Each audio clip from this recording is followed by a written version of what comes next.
Long been regarded as a window into ourselves, a powerful way to gain new insights that the waking world can't provide. But what can our dreams really tell us about who we are? Sometimes they can bring us knowledge that borders on the miraculous. One of the strangest cases in the history of dream research is the amazing story of Claire Sylvia. In my 20s, I was a professional dancer. I danced with several different modern dance companies and a ballet company. I did a lot of touring. Claire moved to Boston with her daughter Amara. As the years passed, her health began to deteriorate. And that's when I began to have my first symptoms. It was a little more difficult walking upstairs, and I started getting out of breath on the dance floor, which was unusual for me, and each day I was able to do less and less. I was going downhill pretty quickly. Hi, Claire. So, what have we got? Well, we've gotten the results back from your tests. Claire was suffering from primary pulmonary hypertension, a deadly disease. Her only hope for survival was a heart and lung transplant. It's very, very serious. My mother was basically dying. She prepared herself for death, and she was preparing me for death. She labored to get up in the morning to go to the bathroom. Her breathing was labored, and I was afraid in the morning whether or not she'd be alive or not. Then Claire's bizarre dreams began to unfold. I started to have a series of dreams, and one dream was that I had the transplant and I had to drink 4 glasses of milk a day.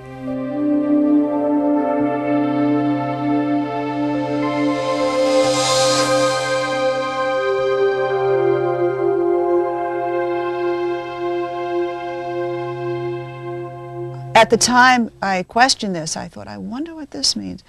Where does this 4 glasses of milk come in? I don't understand this. And there was no explanation, so I just let it go. I lived each day with a thought and a prayer that I would live till the next day, that I would live to see my daughter graduate from high school, which was a year away. Finally, Claire's prayers were answered. Hello? Yes. The phone rang, and it was the transplant coordinator, and she very calmly said, "We officially got permission to do heart and lung transplants, and we have a donor for you today." I was speechless. All I could say was, "Oh my God, oh my God, oh my God." Within hours, Claire was rushed into surgery. Bye, Mom. I love you. After a delicate 3-hour operation, Claire awoke.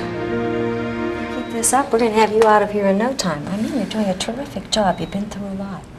I knew that I would have to take an anti-rejection drug called cyclosporin, and they injected a certain amount of this liquid into a little cup of milk. And then at night, I repeated the same process.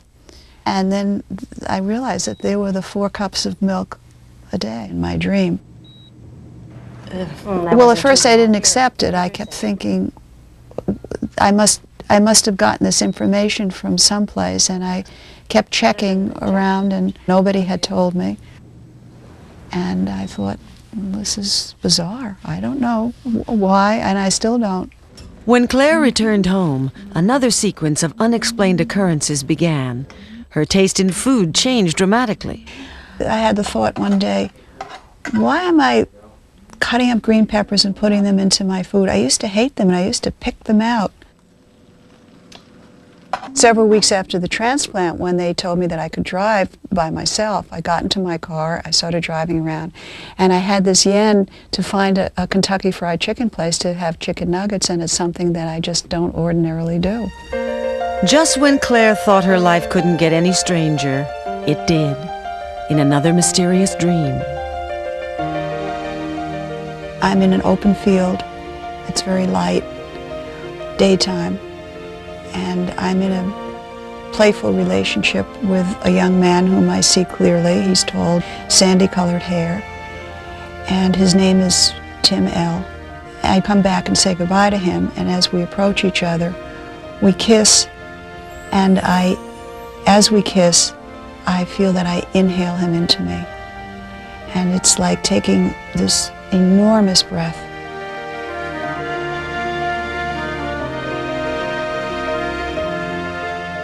And I know that he will be with me, that we will be forever together. But it also seemed that this person in my dream, whose name I knew was Tim, must be my donor.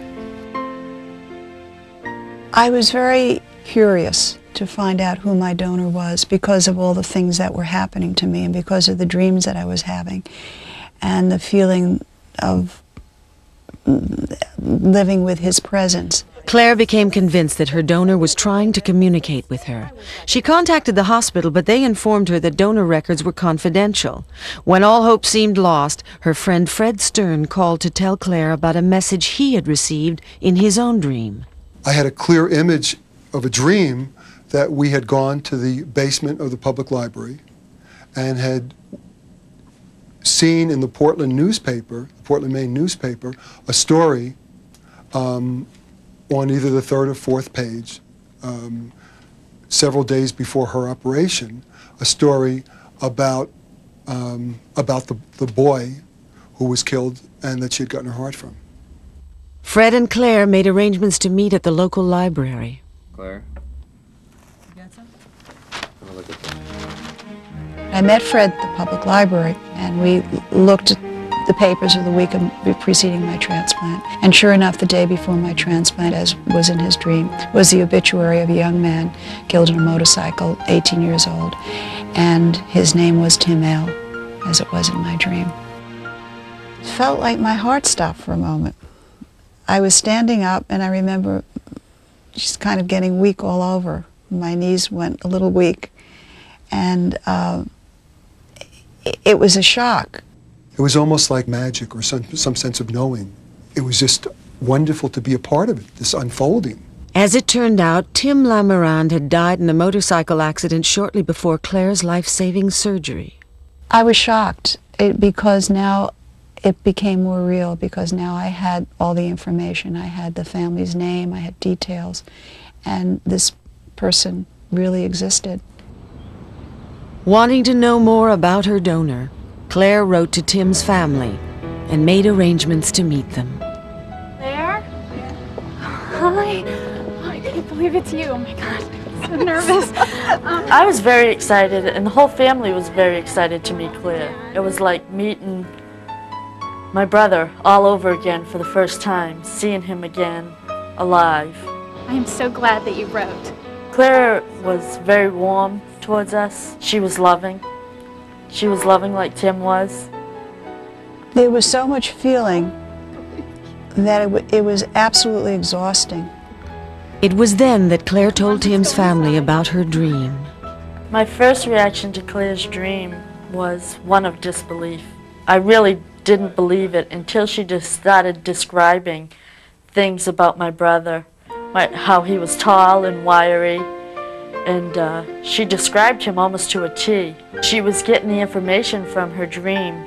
She described how Tim was loving and that he came to her and wanted to be a friend. And I just kind of felt that, yeah, that's what Tim would do. When I met the family, I started trying to corroborate some of the things that had been happening to me. Did he happen to like green peppers? They said, oh yes, he used to love green peppers. He'd fry them up with kielbasa. They told me that his favorite food was chicken nuggets, and that he had apparently just bought them before he died because they had to pull them out of his motorcycle jacket when they found him. And when they told me that, I said, oh my God. Why would she have a dream about, you know, her donor, unless God was trying to tell her in a way that, you know, who we were and trying to make things easier for her to get to us so that, you know, she could see that there was good out of, you know, everything that she went through. All the images that have come to me since the transplant are in and of themselves having to do with this new part of me. Some experts believe that there may be a scientific explanation for Claire's experience. One of the current theories is that there is a cellular consciousness that exists just like DNA is found in every cell of our bodies. So other information exists within each individual cell. So that when, according to this theory, when an organ is transplanted into another human being, that intelligence from the donor still lives and can be perceived by the recipient. I feel privileged in a way to have had this experience, even though it was life-threatening. Every day is a gift. I thank God every day for today. Psychic dreams can not only tell us who we are, but also where we come